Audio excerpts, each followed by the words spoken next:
یعنی عربی زبان میں ارذل یہ تو یعنی اسم تفضیل کا صیغہ ہے. رذلا، رذلا کے معنی کیا ہے عربی زبان میں؟ الرا والذال واللام. رذلا یا الرذل، الرذل کہتے ہیں عربی زبان میں یعنی الدون فی کل شیء، ہر چیز کا نچلا حصہ، ہر چیز کا. یعنی مان لیجیے کہ جو ہے مقام مرتبے کے اعتبار سے، رتبے کے اعتبار سے، قیمت کے اعتبار سے ہر چیز کا جو نیچے کا جو حصہ ہوتا ہے اس کو الدون من کل شیء، ہر چیز کا جو نچلا حصہ ہوتا ہے اس کو جو ہے یعنی عربی زبان میں الرذل کہا جاتا ہے.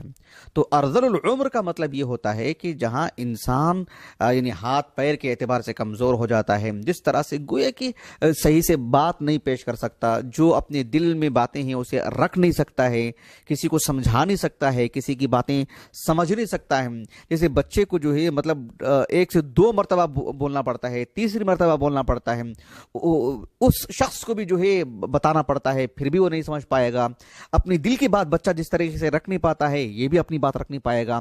اس کے جو معتقدات ہیں، اس کی جو اللہ رب العالمین کی اطاعت و فرما برداری کا زندگی کا جو حصہ جڑا ہوا ہے، سب کل عدم، سب معطل قرار دیے جائیں گے. وہ کچھ کر نہیں پائے گا، وہ ہر طرح سے کسی کا محتاج ہو کر کے رہ جائے گا. اس میں یقیناً اللہ رب العالمین کی ایک حکمت ہے. ایسے کم ہی لوگ ہوتے ہیں لیکن اللہ سبحانہ و تعالیٰ نے ایسا ایک نظام رکھا ہے. ایسے بھی کچھ لوگ ہوتے ہیں. سورۃ الفاطر کے آغاز میں اللہ نے کہا وَمَا يُعَمَّرُ مِن مُعَمَّرٍ وَلَا يُنْقَصُ مِنْ عُمُرِهِ إِلَّا فِي کتاب. کسی کی عمر گھٹتی ہے، کسی کی عمر بہت لمبی بڑھا کے دے دیتے ہیں رب العالمین. یہ سب کے سب اللہ سبحانہ و تعالیٰ کے پاس جو ہے طے شدہ معاملہ ہے. تو یہ جو ارذل العمر والی بات ہے، جیسے کہ اللہ رب العالمین نے سورۃ النحل میں بیان فرمایا کہ وَاللَّهُ خَلَقَكُمْ ثم يتوفاكم ومنكم من يرد الى ارذل العمر لكي لا يعلم بعد علم شيئا ان الله عليم قدير. اللہ سبحانہ و تعالیٰ کس کو کتنی عمر دینا چاہیے، کس کو کتنا پھیلاؤ دینا چاہیے عمر میں، اللہ رب العالمین علیم ہے اور اللہ رب العالمین اس بات پر قادر ہیں. اور اللہ سبحانہ و تعالیٰ کا ہر معاملہ حکمت سے بھرا ہوا ہے. تو اللہ سبحانہ و تعالیٰ نے ایسا ایک نظام رکھے ہیں. اسی لیے یعنی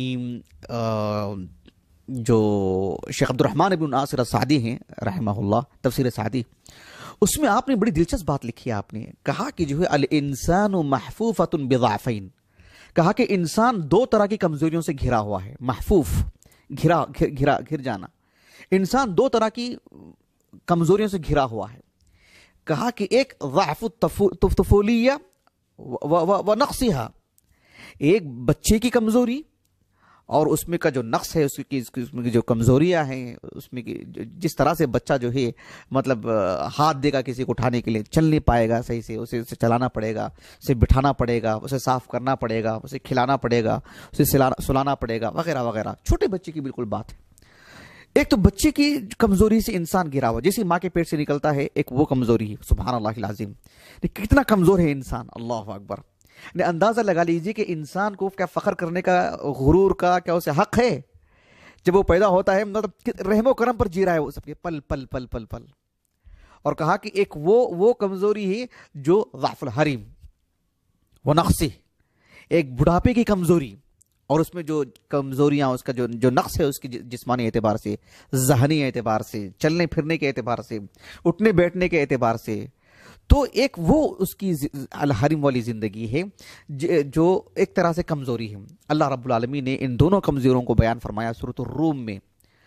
سورۃ الروم کے اواخر میں اللہ تعالیٰ نے کہا اللہ الذی خلقکم من ضعف ثم جعل من بعد ضعف قوة ثم جعل من بعد قوة ضعفا وشیبہ یخلق ما یشاء وهو العلیم القدیر.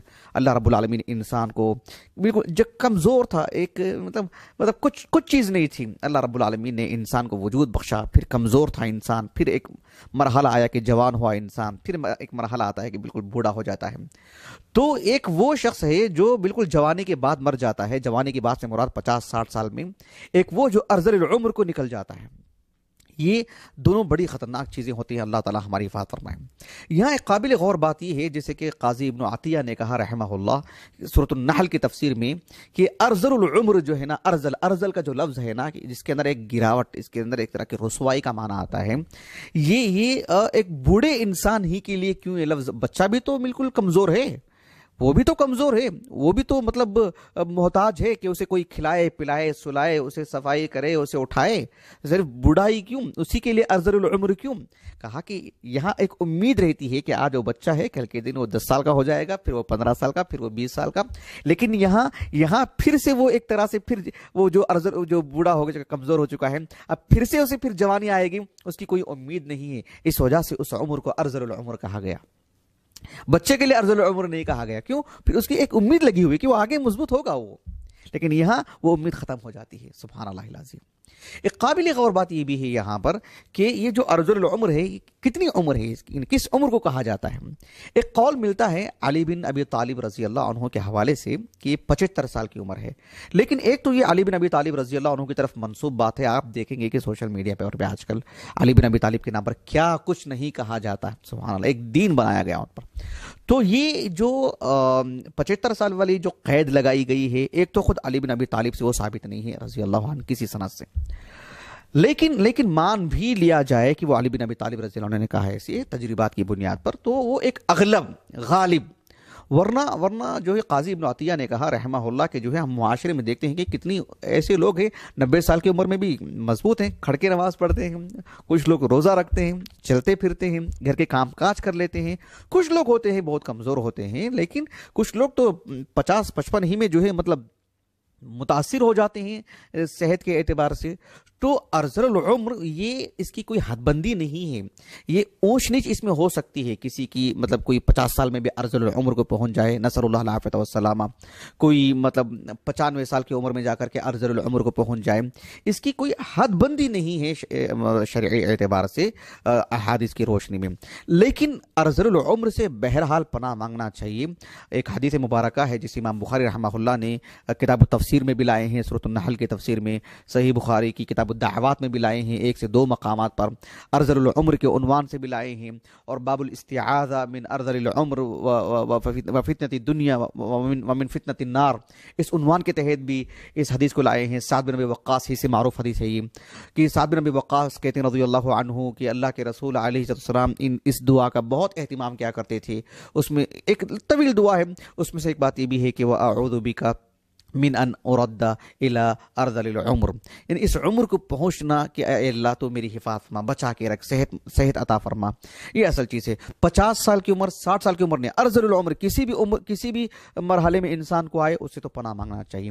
آخری بات اس نشست سے متعلق شیخ شنقیطی رحمہ اللہ نے یعنی بعض اہل علم کے حوالے سے کہا کہ اللہ رب العالمین نے اہل علم کو یعنی جو اللہ کی شریعت کو، اللہ کی دین کی سربلندی کے لیے پڑھتے پڑھاتے ہیں، اللہ سبحانہ و تعالیٰ انہیں ارذل العمر سے بچا کے رکھتے ہیں۔ اس آیت کریمہ سے استدلال کیا گیا جو سورۃ التین کی ہے، اللہ تعالیٰ نے کہا لَقَدْ خَلَقْنَا الْإِنسَانَ فِي أَحْسَنِ تَقْوِيمٍ ثُمَّ رَدَدْنَاهُ أَسْفَلَ سَافِلِينَ، اس کے بعد اللہ نے کیا فرمایا؟ ثُمَّ رَدَدْنَاهُ أَسْفَلَ سَافِلِينَ، اس کے بعد اللہ نے کیا کہا؟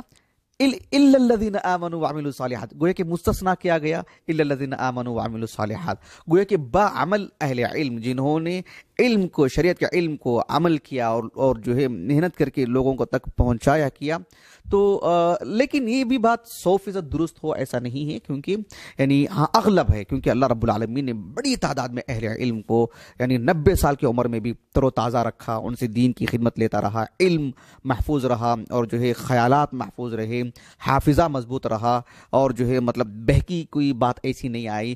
لیکن کچھ اصحاب علم ایسے بھی ہیں جن کا حافظہ متاثر ہو گیا وغیرہ وغیرہ، اور یہ حدیث کے باب کا ایک مستقل ایک حصہ ہے، لیکن اغلب کی اگر بات کریں گے تو شیخ شنقیطی رحمہ اللہ کی بات بالکل درست ہے۔ بہرحال اللہ سبحانہ و تعالی ہمیں ارذل العمر سے بچائے، اور ارذل العمر ہی سے نہیں، دنیا کے فتنوں سے بچائے، جہنم کے فتنے سے بچائے۔